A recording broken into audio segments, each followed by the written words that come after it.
Hello everyone, welcome back to my channel, or welcome to my channel if you're new. If you are new, then you know what to do. Subscribe.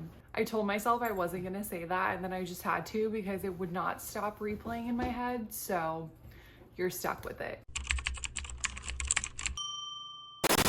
Before I continue on with this video, I just thought I would apologize for how much I zoom in on Lola in this video, but she was just being an absolute menace and I thought it was necessary.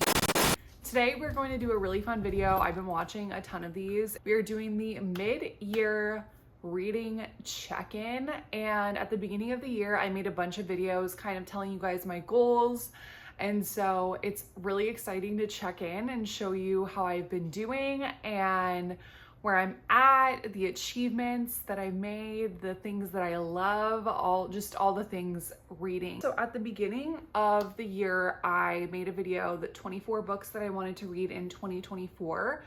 And so we're gonna go over what I have left on that, and also my top 6 books of the year. Also, give it up for Lola, the #1 video interrupter. Per usual. Let's just get right into it because there's a lot to cover here. Okay, so we're gonna start with some fun stats because I love seeing the numbers, even though I'm honestly not that hard on myself about my actual number goals for reading. I just think it's really fun to see how much I've done. It gives me like the little dopamine hit that I need. My goal for this year was to read 60 books. So far I've read 33, so we are ahead of the game. That is a total of 11,454 pages, which I know for a fact I've read more actually because I'm in the middle of Manacled and I think I'm on page like 600, 700, something like that. So it's probably a little bit closer to 12,000. But considering I'm pretty sure the first year that I started tracking all my stats on Goodreads, I'm pretty sure that I read only 11,000 or 12,000 pages that year. So it's insane that I'm doing that in half of a year. And I'm not even really trying to like up my stats. Out of all of those books, my average rating is 3.8 stars, which I feel like is pretty good considering most books on Goodreads have around there. So I guess that's pretty good. But I have rated a lot of books 5 stars. So it's just weird how averages work. Out of those books, I have read 10 fantasy books, 10 romance books, 5 YA books, 4 biography books, and 4 thrillers, which I feel like those are really general genres, and I don't feel like a lot of them actually really fit into that category, but it's fine. The author that I've read the most is Scarlett St. Clair because I've read 4 of her books, and this year is kind of the first year that I'm doing more of like author studies where I'm reading more of their work, and it's not really like I'm doing anything crazy literary with it. I'm just literally reading like everything they have. Okay, so questions from the tag. The first one is my favorite new author, and I would have to say Rebecca Ross, hands down. I read Divine Rivals and it absolutely blew my mind, and Ruthless Vows was really good too. So I really want to read more of her work, and I can't stop recommending her enough to people that are asking me what to read. The best book so far, which based on what I just said probably is not a surprise, is Divine Rivals for sure. I can't ever forget the experience that I had reading that, and it's just everything that I want in a book. So I just think it's gonna live on for a very long time as my favorite book, and I've talked about it, like I want to get a tattoo for it, and it just very much impacted me as a reader. Now, on the topic of my favorite book of the year, I want to mention my 6 favorite books of the year because as you can see in my journal here, I have a little like book bracket of who's won each category. So I'm gonna do a whole like book bracket video next year, which I'm really excited about. So for January, the best book was Divine Rivals. For February, the best book was Ruthless Vows, which did you guys just see her walk onto the table? March, the best book was A Touch of Darkness. I loved reading that month. April, the best book was In Order to Live. May, the best book was Harry Potter and the Deathly Hallows. I finished the series and I just don't think I'll ever get over it, and I'm pretty sure I'm gonna reread that book specifically for the rest of my life. And for June, we all know I was in a slump, so I actually did not finish a single book, but the best book that I read in June was 7 Days in June, which I did start intentionally because it was June. The best sequel that I've read so far, which actually made me have to think a little bit, and it was actually Hooky Volume 2.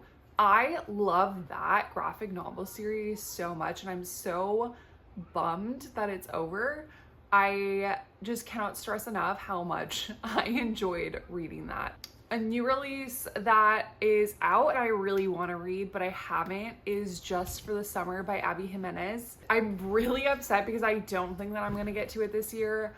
I have like started a whole new book buying plan, which I'll talk about a little bit later, but it's just not going to allow me to buy the book this year. So maybe if it comes on Kindle Unlimited, I'll read it this year. Otherwise, I think I'm gonna buy it and read it next year in the summer, because I just feel like I want to read it either in the spring or the summer. We'll see. The biggest surprise for me this year, the book that I liked that I did not think that I was going to like, was Words in Deep Blue. Now, this was recommended by a friend for our book club, and I trust her taste, but it was the timing, and I was like, I really don't know that I will want to read this right now, but it hooked me so hard, and I binge read it in one sitting, which I don't do. Like, I think I've talked about it before. I don't do it. Typically, when I'm liking a book, I savor it instead of binging it, which I don't really know how that works, but I just don't want it to be over. I don't want to be out of that world. And this book just had me hooked, and I was obsessed with it. So that was definitely the best surprise, because I went into it very like negative, and I was like, oh, I don't even want to read this right now. And then I loved it. I cried. I loved it. It's like, the best way that I could describe that book is like a more approachable Sally Rooney. It's a more approachable version of Normal People by Sally Rooney. My new fictional crush this year, this is not even going to be a surprise, especially if you watched the vlog for it, is Roman Kit. Roman Kit, period. It's always going to be him. I've never felt so attached to a male character in a book. He's it for me. A book that made me happy, there were a lot. I mean, all of the books kind of make me happy just to read them, but like two that made me feel really giddy, and I say two because they're obviously a part of the series, is the last two Harry Potter books, and they just make me feel like the cozy, warm feelings of like a childhood memory. The most beautiful book that I bought this year or received, and I have one for each. So the best one that I've bought this year is this special edition from Barnes & Noble of All the Light We Cannot See. This is an insane edition. It's like a fabric material finish. It was expensive. I had a bunch of points through Barnes & Noble through the membership thing, and so I think I got like $10 or $20 off of it, so it made a $50 book like $30, I think. Anyway, I loved this, and look at like these end papers. They're just so good, and the actual like pages, like you can see the edges are just, I love these kind of edges, and I feel like it looks so good with this particular book. And then the actual like paper is just, I love it. And the gold details, and this is honestly one of my favorite books that I own aesthetically, and I wish that all books were like this. And then I also received bound versions of Manacled, which I've talked to you guys about before. They are just gorgeous, and yeah, that's all I need to say about that. Okay, and then we get to a longer question. So books that I want to read before the end of the year. So there's some that I definitely am thinking like, oh, I would really like to get to these by the end of the year, but also I have my 24 books of 2024 list that I really want to get through. So far, I've read 10 of them, so I have 14 to go. And the reason why I picked all of these is because most of them have been sitting on my shelf for a while, or I just keep being like, oh, I need to be in a mood to read these, and I just don't really want to do that anymore. Like, it's not like I'm forcing myself to read them, because I do want to read them, but like, there's certain books that I just need to force myself to read. So I'm gonna list off the 14 really quickly that I want to get to by the end of the year. Some other books that I would like to get to is I'd really like to read Bride by Ali Hazelwood. I have that. I really want to film a video reading the whole ACOTAR series for you guys because I have read the first 2 books, but I read them on my Kindle and I kind of hated on them really hard, and now I have all of the physical versions and I just like want to sit there and totally enjoy it and like share with you my thoughts. And I bought a few more Rebecca Ross books, so it would be cool to get to those too. So those are like at the top of my head, but then also these 14, which we have 6 months. So I feel like, you know, it sounds like a lot, but it's doable. The first one is The Secret History of the World. Then we have The Glutton, The Bookbinder, Inkheart, Map of Days, which is like the 4th book in the Miss Peregrine's Home for Peculiar Children series. Little Women, Conference of the Birds, also Miss Peregrine's Home for Peculiar Children series. Great Expectations, The Firekeeper's Daughter, Woven in the Moonlight, Atomic Habits, The Hazelwood, Mom, I still don't know how to say that. I still don't know how to say it, but I want to read it. And A Million Miles in 1,000 Years. So those are all the books that I would really like to get to by the end of the year. Okay, so kind of to go along with how I was saying these books that I want to wait to read, a book that I have been putting off is definitely The Secret History of the World. And I bought that book. I got home from Barnes & Noble and I read like 40 pages of it and I loved it. I devoured it. I wanted to read the whole thing right then and there, but I couldn't because I had to go to bed. I have just put it off ever since because it's so, like, I get so submerged in it. Like, I have a hard time sitting down and reading nonfiction books because I get so involved in them that I feel like I could just sit there for like 5 days and just focus and read on that. So I have a hard time like sitting down to read them because if I don't feel like I'll be able to like spend the whole day with them, which is a little unrealistic anyway, I feel like I'm not, like, it's just not the time to read it. So then I like stop myself from reading it. I don't know if this is weird. I feel like maybe it's just something that I do, but if you do the same thing, let me know so I don't feel as weird about it. I just need to like sit down and actually do it because I really enjoyed the first part that I read of it. It also is like 650 pages though, so there's also that factor. A book that I've enjoyed that had mixed reviews. So I don't really have a lot of those on my list. Like, all of them are kind of like your typical range for Goodreads and whatnot. I guess one that I had more of a controversial opinion on was I love the book Hooked, and that's the first one out of the series, and most people that I've seen on the internet say that they like the second book more than the first book, and I entirely disagree. I love Hooked. Hooked was amazing, and Scarred just did not do it for me. It just didn't. I did not like the male character. He was just like, he gave me the ick. And yeah, so I just enjoyed Hooked so much more. And so I feel like that's a little controversial, but like, I honestly couldn't find another book to fit the question. So series that I want to finish by 2025. So I have 2 of them. The first one is the Touch of Darkness series, Hades and Persephone series. You guys saw me read the first part of that, and I really would like to read the second part of it on camera for you this year while I still remember everything, which shouldn't be that hard. I just have some, I'll probably honestly get back to that like as soon as I'm done with Manacled. I just am getting through that beast of a book right now. So, and then I also would like to finish, like I said before, Miss Peregrine's Home for Peculiar Children. That was like one of my favorite series growing up. And then I started rereading it probably a year ago at this point. And I reread the first 3 books and they just didn't hit as hard. And I think that they did seem to mature though, like through the first 3 books. So I feel like the last 3 I'm actually gonna really like.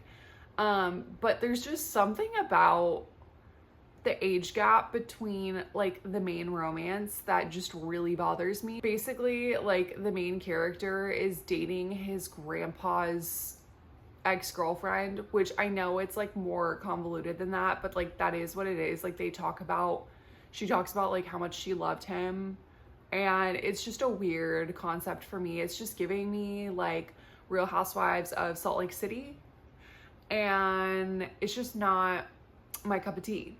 My 5-star predictions for the rest of the year. So this was kind of hard because I feel like I know I'm gonna like most of the books that I pick up. The 5-star predictions, I am going to read like the rest of everything Rebecca Ross has written, so I know like at least one of them will probably be a 5-star for me because she's just awesome. I also have Little Women on there because I want to read it around Thanksgiving time, and obviously that's just a classic for a reason, and so many people love that, and I feel like it's a more approachable classic, so I think I'm gonna really enjoy it because I like older themes in books from that that time frame. Sometimes they're not approachable because of how they're written, so I'm actually really excited for Little Women because I feel like it's one of the more approachable classics. And then I also have Inkheart on here because I love the movie so much, and I'm finally gonna read the series. I bought all 3 books from the used bookstore, so I have all 3 of them. So I'm just going to have like a weekend in the fall where I just binge. Okay, we're down to our last 2 questions, and the second to last one is, do I think that I'm going to reach my reading goal this year, and am I going to change it? And yes, I do think that I'm gonna hit my reading goal. I'll probably surpass it if anything, and no, I'm not gonna change it. And the reason why is because the past 2 years, because I think last year my goal was like 50, so I've just been increasing by like 10 for the past few years. And like every year I try and read more complex books or like longer books. Now I'm like, it's not about just finishing them, it's about enjoying them. So I'm trying to pick like, you know, more submersive books and like things that I think that I'm really gonna like in that way. So yeah, I don't know if that made any sense, but no, I'm not going to change it. I think I'm going to surpass it. And do I have any new goals for the rest of the year? And yes, I do. I am limiting my book buying, okay? Obviously, everyone goes on a book buying ban or whatever, but I'm actually making it a little bit attainable because there's going to be a goal. So I have decided that I'm going to go on a quarterly book shopping spree. During each quarter, I'm going to read at least 25% of my physical TBR to make room to go on a spree. For the next 3 months, I will just be reading mostly my physical books from my house. Like, we got books at home. We don't need to be buying out. So also, like, I am running out of space for books. Currently, I have like 6 boxes of books in our storage. Granted, a lot of them are like collectible books, like things that I'm never gonna get rid of probably, or like box sets or whatever that I was able to get at my last job. So those are things that like I don't have the space to keep here. But with that being said, like my whole bookshelf is full here. So like we are overflowing with books. Like there is no need for me to buy any. I think just focusing more on my physical TBR, and I'm gonna make a whole video on this actually, like just going through my physical TBR, and it's gonna be a part of my TBR videos moving forward, just being like, we're reading these physical books for sure, and then just trying to stay with like Kindle Unlimited for everything else, because I'm really in a mood of getting rid of things and just decluttering a little bit, or like getting rid of excess, because I am a collector and like I love collecting things, and books are one of the things that I love collecting, but like they take up a lot of space, and I just want my collection to be very representative of things that I love. And so I'm just trying to get more of the books on the red shelf than the not red shelf, you know? All right, with all of that being said, we are running out of daylight, and this video is coming to a close because I have gone through the whole tag and I have updated you on all my goals, all my markers, all of the things. If you want to see what I am reading, little updates, follow me on Goodreads or Instagram or TikTok, Threads, all the things. Everything is linked down below. I hope you guys enjoyed this, and I will see you in my next video. Bye.